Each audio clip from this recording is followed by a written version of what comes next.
இத்தனை படைப்புகளையும் உருவாக்குறதுக்கு எத்தனை காலம் ஆகும்னு எனக்கு தெரியாது. அப்படி வருவாங்களான்னு கூட எனக்கு தெரியாது.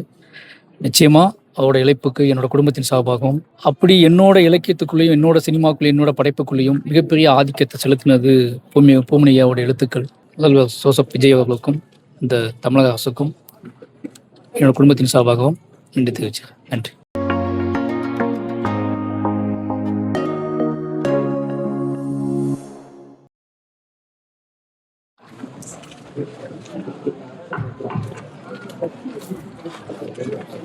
ஓகேவா?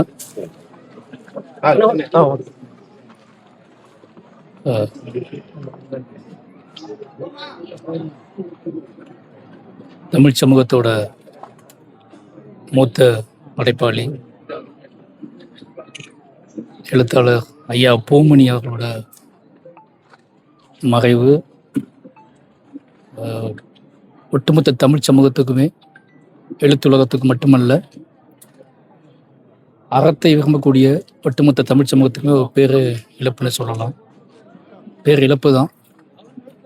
ஏன்னா என்னோட நீங்கள் மாரி செல்வராஜ் மாதிரியான தெற்கத்திய இளைஞர்கள் பண்படுவதற்கு, பண்பட்டு தன்னோட வாழ்க்கையும், தன்னோட வாழ்க்கையின் பாடுகளையும், அந்த பாடுகள் குறித்து இருக்கக்கூடிய அரசியலையும், அந்த அரசியலுக்குள்ள இருக்கக்கூடிய அறத்தையும் விதைச்சதில் ஒரு முக்கியமான பங்கு ஐயா பூமணி ஐயாவுக்கு இருக்கு.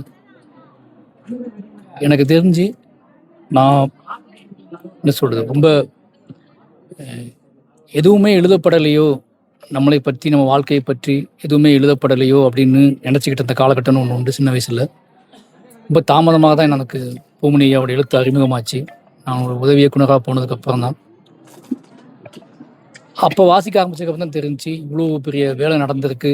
ஒரு ஆள் தனி ஆளாக நின்று இவ்வளோ பெரிய விஷயத்தை உருவாக்கியிருக்காரு. அத்தனையுமே பதிவு செய்யப்பட்டிருக்கு.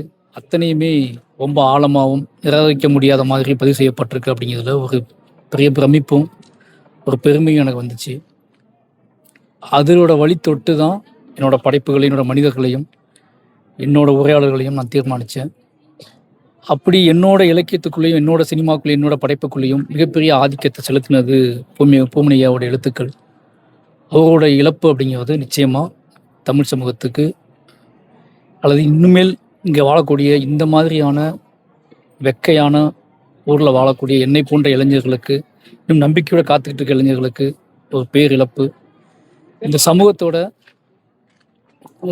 என்ன சொல்கிறேன்னே தெரில எனக்கு. ஏன்னா இதை தொட்டு என்ன நடக்க போகுது, நீ யார் எப்படி முளைப்பாங்க, எப்படி நடக்கும், இந்த பிரளயம் இன்னும் எப்போ நடக்கும் அப்படிங்கிற ஒரு பெரிய அச்சத்தையுமே எனக்கு கொடுத்துருக்கேன்னா, இது அவ்வளோ பெரிய பிரளயம். பூமணி ஐயா அப்படிங்கிறது தெற்கத்தி மண்ணில் முதச்ச ஒரு பெரிய பிரளயம்னே சொல்லுவேன்.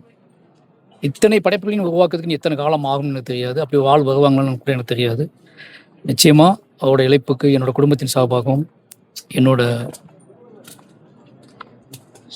நண்பர்கள் சார்பாகவும், ஒட்டுமொத்த என் சமூகத்தின் சார்பாகவும் அவருக்கு என்னோட இரங்கலை தெரிவிச்சுக்கிறேன். படைப்புகள் எந்த அளவுக்கு திரைப்படத்துறை தாக்கத்தை ஏற்படுத்தும், அது வாசிச்சவங்களை பொறுத்து தான்.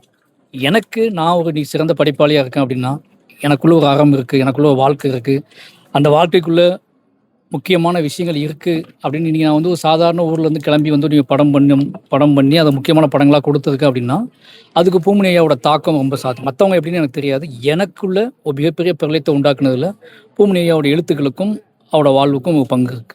படைப்புகளில் நீங்கள் திரைப்படமாக எடுக்கிறதுக்கு வாய்ப்பு இல்லை, அதான் சொல்லலாம். என் வாழ்க்கையும் அவர் வாழ்க்கையும் ஒரே வாழ்க்கை தான். 2 பேரும் ஒரே வாழ்க்கை தான் வாழ்ந்துருக்கோம், ஒரே மண்ணில் தான் வாழ்ந்துருக்கோம், ஒரே கேள்விகளை தான் எதிர்கொண்டிருக்கோம், ஒரே மனிதர்களோட தான் புழங்கியிருக்கோம். அப்படிங்கிறனால நான் என்னோட பாடுகளையும் என்னோட வாழ்க்கையை பாட்டு முடிச்சுட்டு பேசி முடிச்சுட்டு அதுக்கு அடுத்து அது நிகழும்னு நினைக்கிறேன். நன்றி. அதுக்கப்புறம் பூமணி ஐயாவோட நினைவுக்கு தமிழக அரசு ரொம்ப உண்மையாகவே மிகப்பெரிய மகிழ்ச்சியாக இருக்குது. அது என்ன சொல்கிறது, ஒரு மகிழ்ச்சின்னு சொல்ல முடியாது, அது உண்மையிலே ஒரு பாராட்டத்துக்குரிய மரியாதைக்குரிய ஒரு நன்றியை தெரிவிச்சுக்கிறேன். ஏன்னா இது பூமணி ஐயா அப்படிங்கிற இந்த பிரமிப்புக்கு, அவங்க கொடுத்த அரசு மரியாதைக்கு முதல்வர் ஜோசப் விஜய் அவர்களுக்கும், இந்த தமிழக அரசுக்கும் என்னோட குடும்பத்தின் சார்பாகவும் நன்றி தெரிவிச்சுக்கிறேன். நன்றி. அவரோட படைப்புகளை அரசுடைய ஆகணும்னு வண்ணதாசன் ஒரு பரவாயில்ல கோரிக்கை வச்சிருந்தாரு. பொதுவாக முந்தைய எழுத்தாளர் மாதிரி பண்ணிட்டாங்க. இதுல நிறைய எழுத்துக்கள் இருக்கு. அது அவங்க குடும்பமாக அவங்களும் சேர்ந்து முடிவு பண்ணுறது. நம்ம படைப்பாளிங்கிறத நம்ம தப்பு புத்தம் நம்ம சொல்லிட முடியாது. அதுக்கு அவங்க குடும்பம் இருக்காங்க, அவங்க நண்பர்கள் இருக்காங்க. அவர்கள் படைப்பு எப்படி வெளியே கொண்டு இதுக்கப்போ அந்த படைப்பு அவள் இல்லாதப்போ அவள் இருக்கிறப்போ அந்த படைப்புக்குள்ளே அவர் ஆளுமை செலுத்தினார், அவர் முடிவு எடுத்தார். இப்போ இல்லாத நேரத்தில் அந்த படைப்பு எப்படி மக்கள்கிட்ட போய் சேரணும், என்னவா இயங்கணும், யார் கைகளுக்கு போகணும், எப்படி போகணும் அப்படிங்கிறத முடிவெடுக்கிற முழு அதிகாரமும் அவங்க குடும்பத்துக்கும் நண்பர்களுக்கும் இருக்குது. அது அவங்க தீர்மானிச்சு. ஏன்னா நிச்சயமாக அது மக்களுக்கானது தான். நிச்சயமாக மக்கள்கிட்ட இருக்கும்னு நம்புகிறேன். நன்றி. திரைப்படத்துறையில வந்து அவருடைய பங்களிப்பு மகாசனது. திரைப்படத்துறை சார்பாக அவருக்கு நன்றி ஏதாவது தெரிவிக்க ஏதாவது பண்ணுங்க. அதான் சொல்கிறேனே, தெக்கத்தி வாழ்க்கையை ஒருத்தன் படம் பண்ணு முடிவு பண்ணோன்னா பூமணி ஐயா வாசிக்காமல் அந்த படத்தை எடுக்க முடியாது அப்படிங்கிறது. பூமணி ஐயாவோட ஆதிக்கம், பூமணி ஐயாவோட அழுத்தம், என்ன சொல்கிறது, பாய்ச்சல் வந்து அந்த சினிமாக்குள்ளே இருக்குங்க. நான் உறுதியாக நம்புகிறேன். ஏன்னா நீங்கள் வந்து மதுரைக்கு இந்த பக்கம் படம் எடுக்கணும் அப்படின்னு ஒருத்தர் முடிவு பண்ணாங்க, சினிமாவில் முடிவு பண்ணாங்கன்னா அவங்க தேடி பிடிக்கிற முதல் வார்த்தையாக பூமணி ஐயாவோட எழுத்துக்கள் இருக்குது அப்படிங்கிறது. அவர் எந்த அளவுக்கு சினிமா துறைக்கு